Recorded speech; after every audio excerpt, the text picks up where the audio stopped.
You get to the end of life and there's a bit of silver lining. The Australian patient started in Australia, for example, was that it was over 55s and oils. Now, an older person, retired, maybe a few aches and pains, anxiety around health. Wouldn't this population increasingly come to cannabis?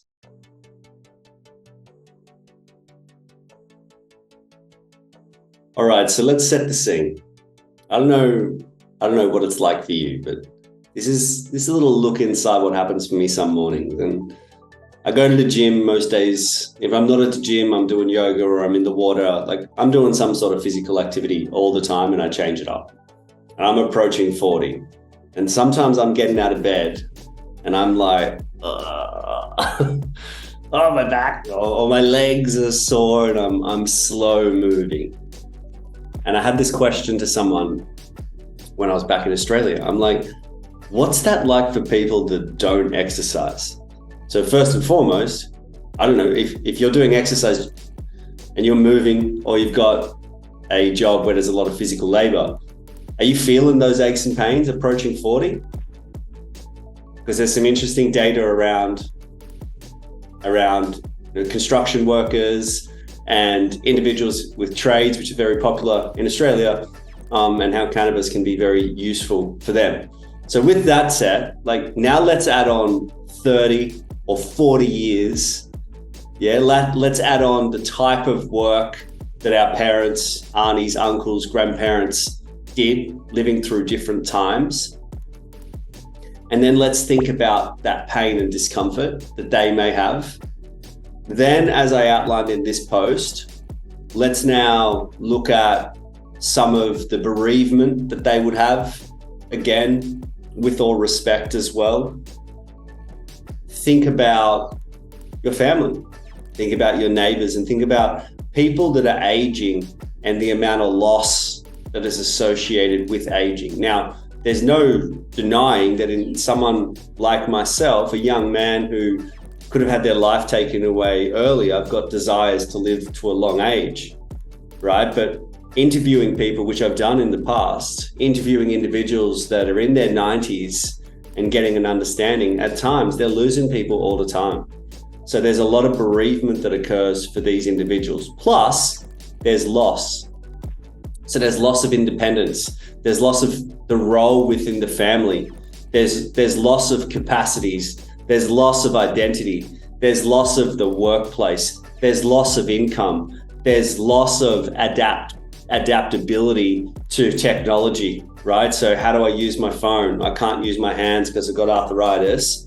And you've got like someone younger going, come on, like, no, grandma, what are you, like, whatever it is, and what's that like for an individual that's aging, right?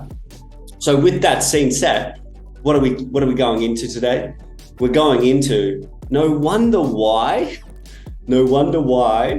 again, referring back to this post, that what we're seeing in America and how Australian and how the profile of the Australian patient started in Australia, for example, was that it was over 55s and oils, right? And now what we're seeing in America, no surprises, edibles are very popular, and increasingly we've got individuals, we've got our loved ones that are going through all of the factors and more that I've mentioned, and no wonder why they're now turning to cannabis, right? Like, why wouldn't you? You get to the end of life and there's a bit of silver lining, yeah? Or it could be the chance to revisit, like, let's think about it again.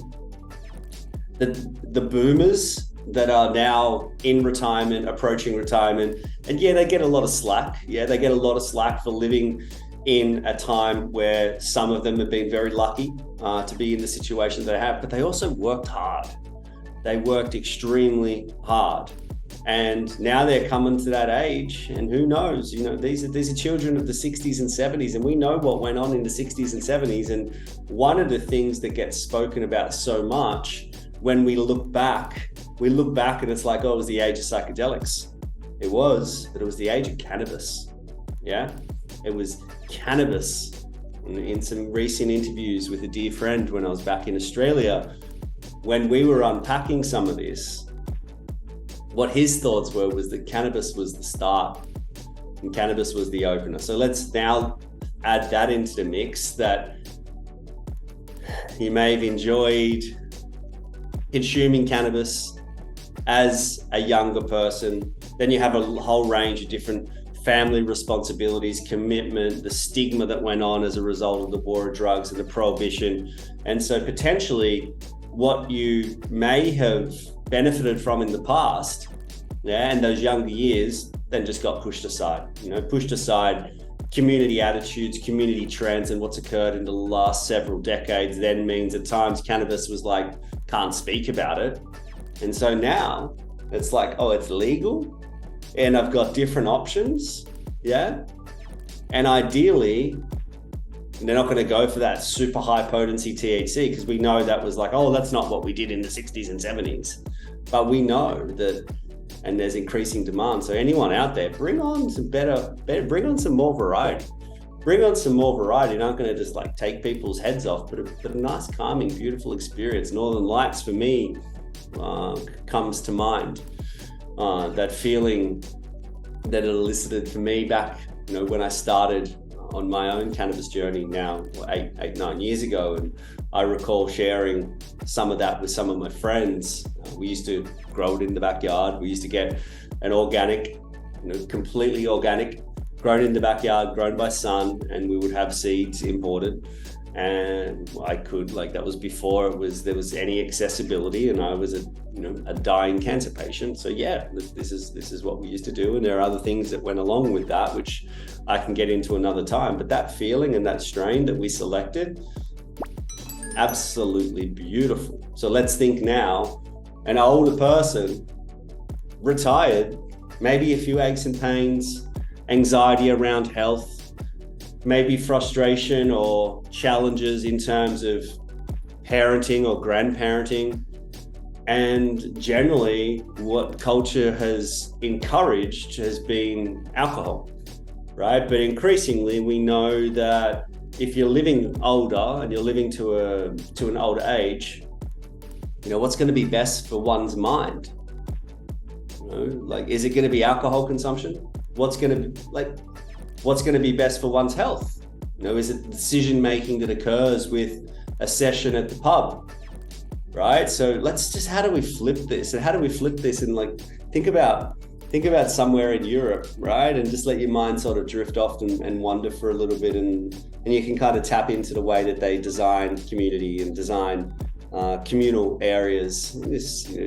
Europe is a wonderful example of some of this. Now, you'd be seeing them, particularly in Spain, playing paddle, and the kids are running around. The parks are designed so it's all centric with the the dwellings and the accommodation around it. And it's all centralized around community. And often you see the old boys pretty dressed pretty nice, and they're some of them are smoking cigarettes. And let's just kind of flip that now to be like, well, can culture change somewhere like Australia? Yeah.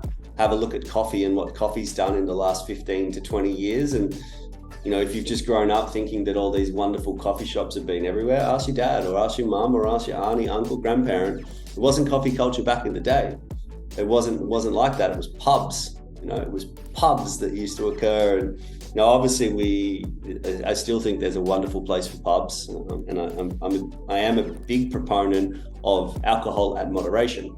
However, putting this little hat on again to just fantasize, what would it be like that we see individuals out in the open, catching the Australian sun? Where I'm from, there's beautiful outdoor pools, and we see some individuals in their 70s and 80s just sitting there and enjoying some flower together, or, ideally maybe nibbling on a little edible as they get down there, having a laugh, having a chuckle, getting out there with no aches and pains.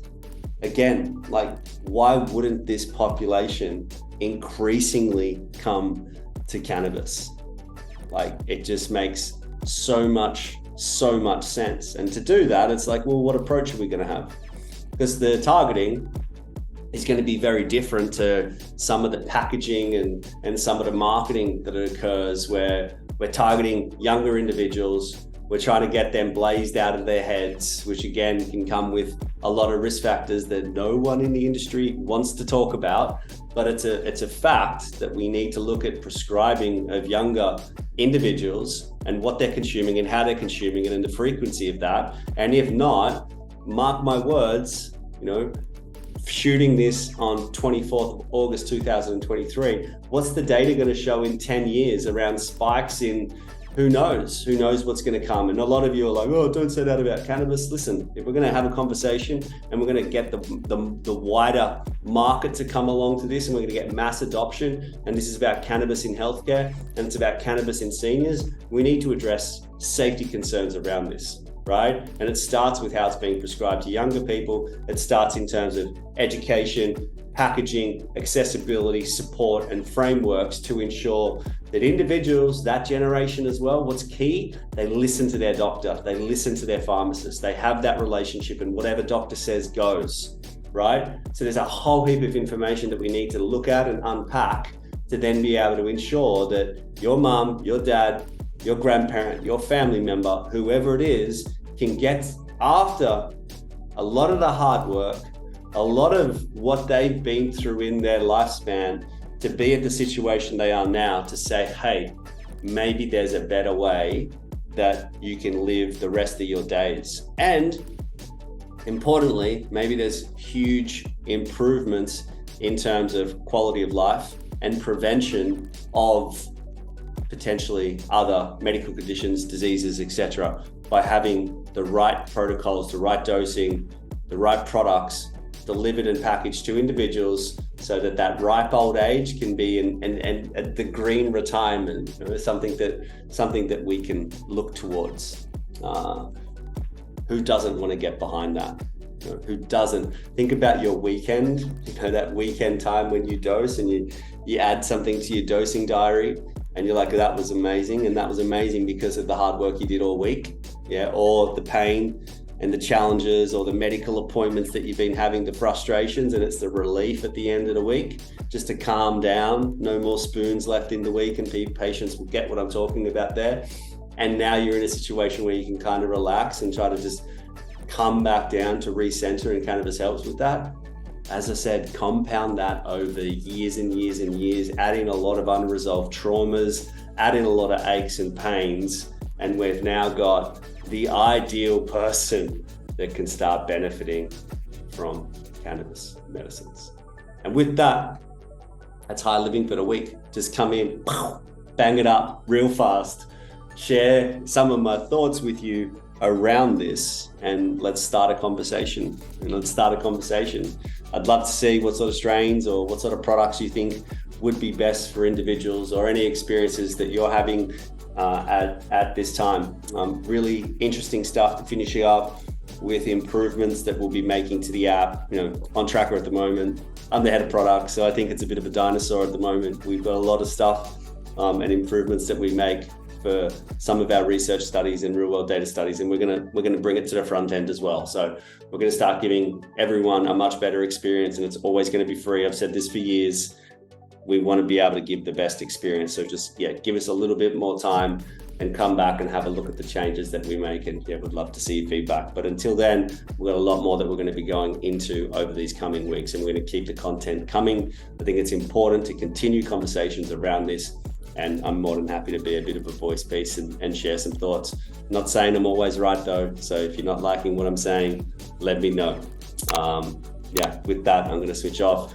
It's Chad from High Living. Bye-bye.